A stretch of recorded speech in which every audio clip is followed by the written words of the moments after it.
Jadilah bintang pilihan Indonesia dan tunjukkan bakat terbaikmu di hadapan kami. Mau jadi superstar seperti saya? Kalian punya bakat hebat yang selama ini kami cari? Kesempatan besar tidak datang 2 kali. Siapkan dirimu dan ikuti audisi online Indonesia Mencari Bakat 2021 mulai 19 Agustus. Kirim link video bakat terbaikmu melalui insetlife.com. Indonesia, Tunjukkan bakatmu.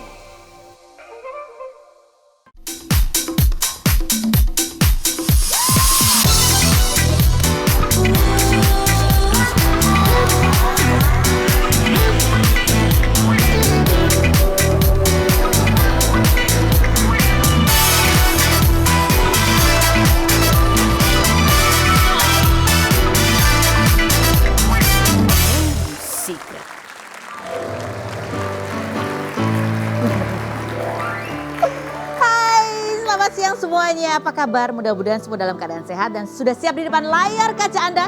Karena saya Kak Rose akan menemani Anda di acara Rumpi Daun. Hari ini aku matching sekali ya sama Daniel ya. Dan termasuk maskernya, cuman masker dia lebih imut. Kita ke bocoran dulu ya. Untuk membahas berita-berita yang hot, baik yang datang dari dunia nyata maupun dari dunia. Ada berita apa sih? Ini nih yang lagi hot. Berita pertama datang dari Benny Simanjuntak, paman dari aktor Jonathan Frizzy atau Ijong ini kembali menceritakan keadaan rumah tangga Ijong bersama sang istri yakni Dena saat ini. Pria yang sebelumnya sempat cerita juga soal rumah tangga keponakannya yang akan berpisah ini mengatakan bahwa Ijong dan istri kerap bertengkar, bahkan jika Ijong ingin bertemu anak harus menerima makian serta pukulan. Benny yang menyebut bahwa keduanya tengah dalam proses perceraian ini juga meminta Dena untuk mengerti dan tidak cemburu pada suaminya yang sebagai aktor akan beradu akting dengan berbagai artis. Benny juga angkat suara soal dirinya yang disebut netizen terlalu ikut campur dalam rumah tangga keponakannya ini, beralasan ialah yang membesarkan dan membuat Ijong terkenal sehingga ia berhak membela Ijong. Sebelumnya, Dena juga sempat membuat Instagram story mengenai karma. Berita kedua datang dari Natalie Holscher, DJ sekaligus istri komedian Sule berusia 28 tahun ini dicibir netizen setelah memposting dirinya tengah makan sendiri di restoran tanpa suami dan anak-anak. Natalie pun menanggapi netizen tersebut dan mengatakan bahwa dirinya tengah rapat bersama manajemennya jika anak-anaknya ikut ditakutkan akan bosan sedangkan sang suami sedang ada pekerjaan. Tak hanya itu, Natalie yang tengah hamil ini juga mengingatkan kepada netizen tersebut untuk tidak berprasangka buruk. Bahkan Natalie tidak hanya membalas melalui Instagram story, tetapi membalasnya juga melalui direct message. Mendapat balasan langsung dari Natalie, membuat netizen tersebut langsung meminta maaf dan mengaku bahwa yang memberi komentar bukan dirinya, melainkan anaknya. Merasa sudah terbiasa dengan hal seperti itu, membuat Natalie hanya membalasnya dengan tertawa, klasik banget.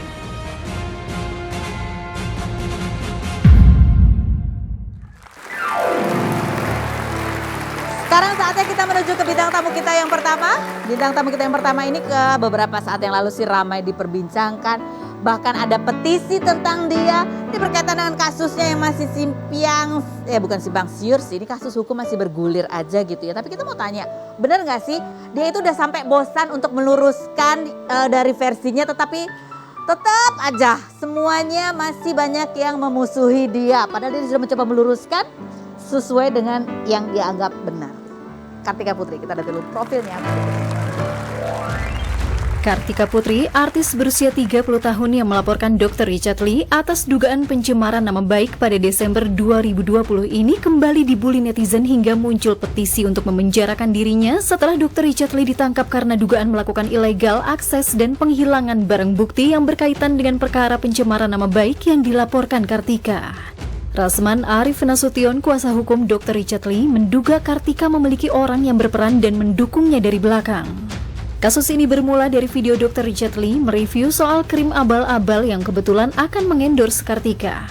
12 Desember 2020, Kartika mengajak Dr. Richard Lee bertemu untuk mencari kejelasan namun tidak membuahkan hasil hingga melayangkan 2 kali somasi yang berujung pelaporan Dr. Richard dan kasusnya masih berjalan sampai sekarang. Bagaimana kelanjutan perseteruan Kartika Putri dan Dr. Richard Lee? Dan bagaimana tanggapan Kartika soal petisi mengenai dirinya? Saksikan kisah selengkapnya hanya di Rumpi No Secret. Baik, kita sudah bersama dengan Kartika Putri. Ya, ini Kartika Putri kemarin ramai lagi diperbincangkan gara-gara kemarin Dr. Richard itu kan ditahan oleh pihak kepolisian, dijemput begitu ya. Padahal kasusnya yang disangkakan pada saat penjemputan itu adalah mengenai illegal akses dan dugaan penghilangan barang bukti. Tapi memang penghilangan barang bukti yang berkaitan juga dengan laporan kamu gitu, yang dimana barang buktinya itu berupa konten Instagram gitu ya, yang sedih barang bukti gitu kan? Nggak tahu juga. Nggak tahu juga ya, aku salah tanya ya, harusnya tahu Soalnya kan juga. itu penyidik yang tahu. Oke, baiklah, pokoknya itulah intinya. Nah, langsung aja kita dudukkan Kartika Putri di kursi fitnah atau fakta. Benar gak sih bahwa fitnah atau fakta, Kartika Putri? Kalau kamu itu sudah lelah ya membeberkan bukti-bukti dari sisi segala macam, karena tetap aja walaupun kamu sudah membeberkan bukti, ini loh kasus yang sebenarnya, kenapa kamu begini, kenapa kamu melaporkan pencemaran nama baik, apa saja yang sudah kamu lakukan sebelum akhirnya kamu melaporkan. Tapi tetap aja kamu lagi yang dibully, bahkan dibikinin petisi untuk kamu yang dimasukin penjara. Fitnah atau fakta? Fakta. Fakta ya, udah lelah ya. Iya lelah, karena makanya adanya laporan ini karena adanya penggiringan opini gitu. Ternyata penggiringan opini itu masih berjalan sampai hari ini. Jadi aku juga berpikirnya ya berarti apa yang tindakan yang aku lakukan hari ini adalah tindakan yang insya Allah tepat gitu. Karena impact-nya tuh sampai hari ini gitu. Makanya kalau ada orang yang bilang, aduh baper, aduh ini. Sebenarnya kalau aku baper nggak mungkin aku hubungi langsung, nggak mungkin aku melewati proses 3 kali dulu. Mediasi ketemu ya? Somasi juga, tapi kan impact-nya tuh sampai hari ini gitu, bahwa banyak sekali netizen yang akhirnya terbawa giringan opini negatif sehingga menolak kebenaran yang ada. Oke, nih aku challenge kamu, bisa nggak menjelaskan dalam cara yang singkat? Karena orang kan mengertinya begini nih, Iya. bahwa dokter itu dilaporkan gara-gara dia mengedukasi krim abal-abal. Ya. Yang benar adalah? Yang benar adalah saya melaporkan karena dia mencemarkan nama pribadi saya.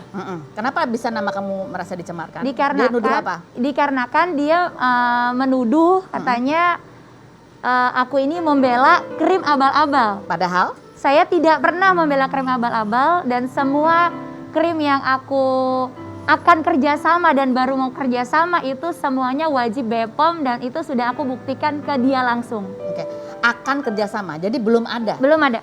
Jadi kamu belum pernah di endorse krim? Produk yang dia katakan abal-abal itu belum. Belum. Oh, produk yang dia tuduh abal-abal itu kamu belum pernah belum berjalan. Belum berjalan. Iya. Tapi kamu sudah dituduh membela krim abal-abal. Nah, itu yang misunderstanding gitu. Itu intinya. Jadi Iya. dia belum ngapa-ngapain udah dituduh membela, sehingga akibatnya dia kemudian diserang gitu ya, karena Iya, gitu. Jadi ini yang aku kadang-kadang suka bingung kalau seandainya ada yang bilang selamatkan penyelamat wanita Indonesia gitu. Sedangkan menurut aku pribadi, kalau emang menyelamatkan ya udah bikin aja produk yang bagus, yang murah, jual, aman gitu. Dan aku tidak melarang itu, aku nggak ada jual kosmetik, aku nggak ada kepentingan itu. Jadi buat aku pribadi kayak aku cuman bilang jangan kait-kaitan nama kamu. kait-kaitkan dengan nama pribadi aku gitu. Oke, kita baca nih sekarang komen-komen netizen seperti apa sih. Ini kadang-kadang karena informasi juga mengaksesnya tidak secara keseluruhan, akhirnya banyak yang pahamnya juga cuma separuh-separuh gitu ya. Suaminya ngajarin kebaikan, istrinya malah jadi orang pendendam dan arogan. Ini salah satu tuduhannya ya. Berikutnya, mau membela diri ya Mbak, kami se-Indonesia tetap mendukung dokter itu katanya. Kamu kalau disebut pendendam, Ya nauzubillah min zalik, kalau memang aku benar ya aku harus berubah lebih baik. Kalau emang itu tidak benar ya aku harus tetap kekeh, tidak menjadi orang yang pendendam. jadi intinya itu kenapa Iya. dilaporin, karena dia namanya dibawa-bawa padahal dia Enggak. belum. Dan juga Kak, akhirnya impact-nya kan lihat ke suami, ke agama aku, Iya. keyakinan, dan juga anak-anak. Itu ya, itu impactnya yang kemudian dia perjuangkan untuk supaya dibersihkan gitu, namanya diluruskan, dan sudah beberapa kali mediasi ya. Iya. Oke, lanjut Kartika Putri. Fitnah atau fakta? Bahwa sebenarnya pihak sana, pihak dokter itu sudah mau damai sama kamu, tapi kamu itu memberi syarat terlalu ribet. Syarat damai yang kamu kasih itu harus mau minta maaf secara publik dan tertulis. Yang narasi permintaan maafnya juga kamu yang susun. Fitnah atau fakta? Fitnah. Jadi pada saat mediasi, pertimbangan dari kuasa hukum aku adalah memang beberapa permintaan maaf yang beliau buat itu Beliau tuh pihak sana ya? Iya, terkesan seperti tetap membuat itu konten dan juga membuat penggiringan opini gitu. Jadi mungkin kita berprasangka baik, oh mungkin dia tidak tahu nih bagaimana kalimat permintaan maaf yang dengan adab yang baik dan tidak menggiring opini, berhenti menggiring opini. Akhirnya dari pihak kuasa hukum mengajukan redaksi. Kalau memang seandainya nggak sesuai kan sebenarnya kalau memang ada etikat baik buat damai kan, oh saya revisi dulu ya. Tapi kan ini tidak. Dan juga setelah mediasi, DRL juga langsung bilang, oh kita lanjutin aja. Dia? Iya. Oke, coba kita lihat ini cuplikan keterangan dari pengacaranya. Informasinya sebelum saya sudah ada upaya mediasi.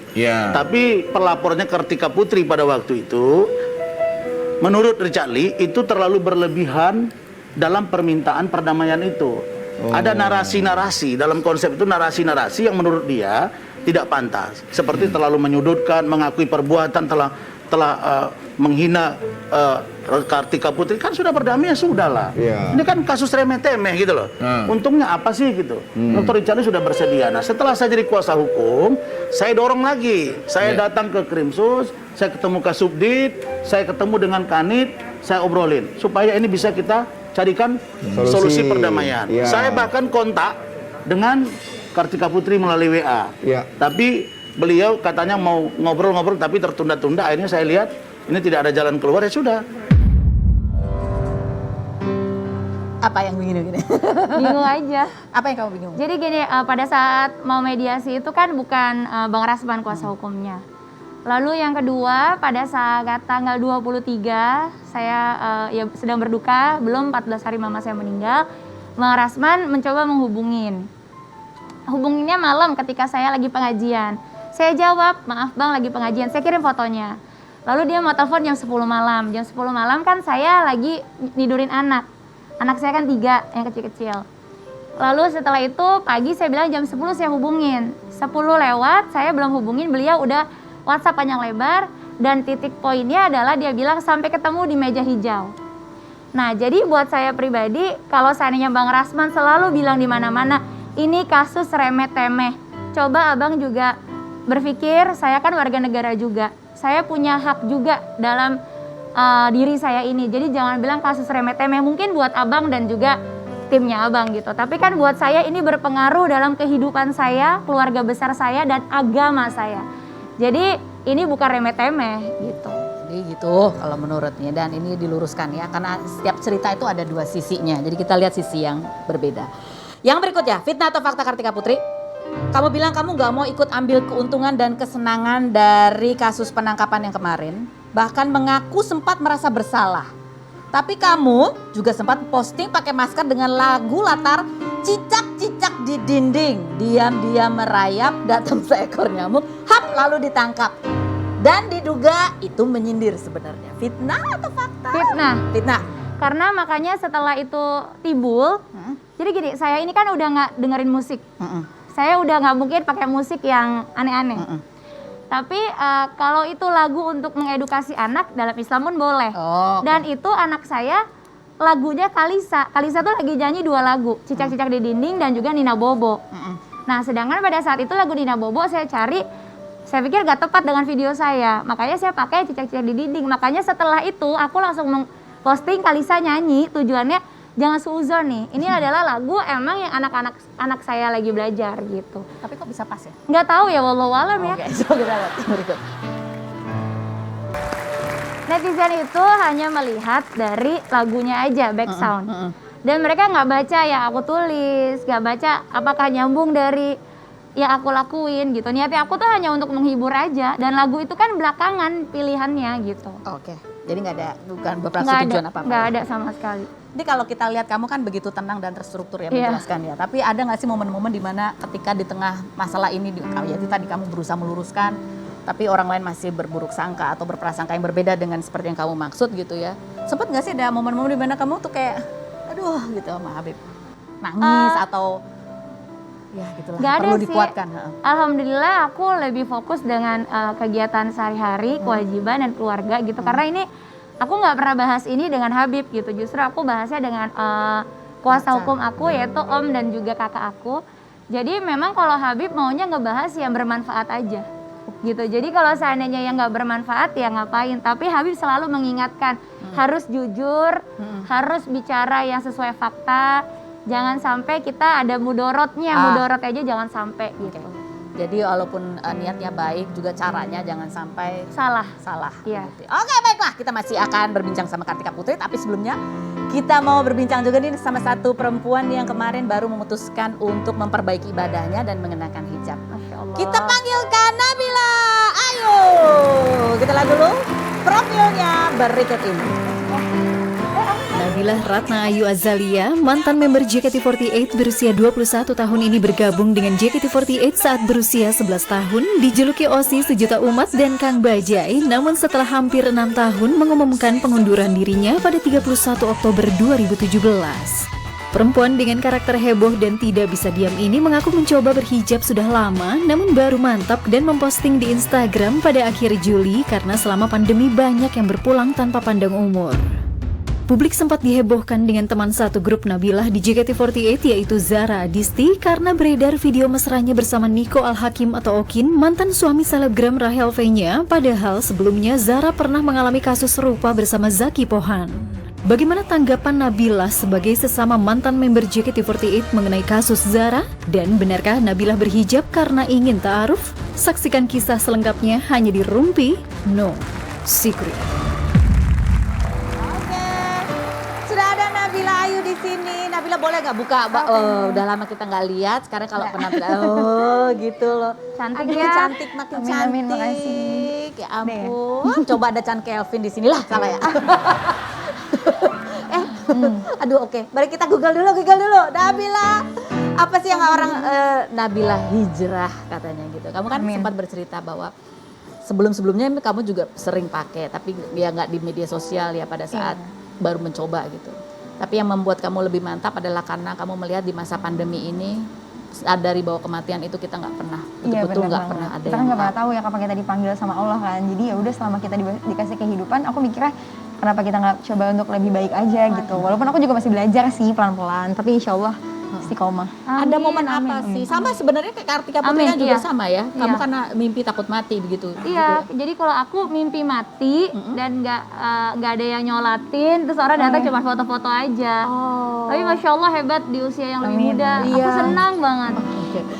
Nabila boleh cerita nggak sih ada kejadian khusus nggak yang memperkuat tekad kamu untuk kemudian berhijrah? Kalau kejadian khusus sih karena waktu itu salah satu keluarga ada yang meninggal sih Kak. Salah satu keluarga ada yang meninggal. Jadi aku mikirnya kayak ya Allah benar-benar nggak nyangka banget kan. Umur tuh nggak ada yang tahu banget. Kenapa jadi, bisa ini mendadak banget karena COVID kah atau apa? Sebenarnya nggak mendadak banget. Maksudnya keluarga aku yang meninggal. Oh jatuh kebetulan, bukan COVID sih jatuh. Tapi mendadak begitu? Mendadak jatuh kan. Jadi mungkin pembuluh darah pecah kan. Karena ada ininya, ada darahnya juga sih di sini. Jadi ya udah deh. Aku mikirnya baru kemarin ketemu kan, terus kayak ya ampun meninggal. Aku langsung pas ke kuburannya kayak langsung mikir aja di situ, mikir banyak banget yang aku pikirin gitu, kayak selama ini mungkin masih banyak kekurangan yang aku punya kan, tapi Allah tetap sayang banget sama aku sampai aku dikasih kemantapan hati yang luar biasa tuh ya udah deh gitu, nggak ada lagi istilah besok nanti gitu. Langsung hari itu sampai seterusnya kalau bisa aku berhijab terus. Masya Allah. Hidayahnya ya. Kamu bilang kan banyak yang kamu pikirin. Apalagi satu lagi apalagi? Iya tapi kan emang seharusnya, aduh aku jadi pengen nangis, seriusan deh. Iya emang pasti gitu. Ya mikirnya, emang harusnya kan wanita muslimah emang berhijab ya. Tapi selama ini aku masih belum, ya mungkin emang belum kebuka aja hatinya gitu kan. Dan aku mikir kasihan ya papa aku, kayak kalau aku wanita, anak perempuan satu-satunya belum berhijab gitu. Jadi ya udah aku memutuskan ya nggak takut apapun, aku cuma takut Allah aja saat itu. Ya udah aku langsung berhijab aja gitu. Kamu takut Allah dan kamu ingin agar ayahmu pun apa istilahnya? Aku bisa, mungkin aku belum bisa kasih apapun buat keluarga aku, maksudnya buat orang tua aku gitu ya. Ya mungkin kan namanya juga orang tua, materi aja kan maksudnya nggak apa ya, tidak cukup. Kita nggak bisa membalas kasih sayang orang tua dari hal materi atau apapun itu. Jadi selagi aku masih bisa di hidup ini, berusaha untuk jadi anak yang solehah, perempuan yang solehah, supaya setidaknya aku bisa bawa papa mamaku ke surganya Allah gitu. Amin. Aduh, kamu teringat lagi? Tapi kan sedih kayak, jujur aja aku kalau cerita tentang kayak gini Tapi tiba-tiba bener nangis sih, aku gitu. ngerasa ketika mama kemarin meninggal, hal yang gak pernah aku sesali itu adalah berhijrah gitu. Karena dalam Islam juga yang kita bawa itu hanya 3 hal, yaitu adalah sedekah jariah, ilmu yang bermanfaat, dan juga anak yang soleh dan soleha. Alhamdulillah dengan hijrahnya aku menjadi hijrah satu keluarga dan membuat mama akhir hayatnya sangat indah. Kita sama-sama mempersiapkan kematian semua keluarga besar saat ini hanya berpikir bagaimana diri kita, orang tua kita, anak-anak kita, saudara kita mempersiapkan kematian. Jadi apa yang Nabila alasannya buat hijrah itu bikin aku kayak beruntung banget sih di usia 21 lebih cepat daripada aku sudah menyadari hal yang memang kita nggak bisa balas orang tua selain kita menjadi anak yang soleh. Itu aja sih. Luar biasa. Nah, ada lagi nih pertanyaan aku buat, ini kan kamu di usia muda ya Nabila, 21 tahun. Dimana banyak teman-teman kamu yang cerita bahwa Nabila itu anaknya tuh sebenarnya tomboy banget gitu ya. Masih suka buka jendela dada-dada, merasa terkenal, sering tampil. Bukan masa terkenal, tapi aku tuh anaknya suka iseng. Jadi kalau misalnya di lampu merah ada abang-abang kan suka kesian kan, bang semangat ya bang, aku gituin kayak dadah Lebih gitu. ekspresif apa sih yang membuat atau kebiasaan-kebiasaan apa sih yang kemudian agak perlu dia merasa perlu harus direm-rem nih karena sudah hijrahnya selain berikut ini ya. Tetap di Nupi.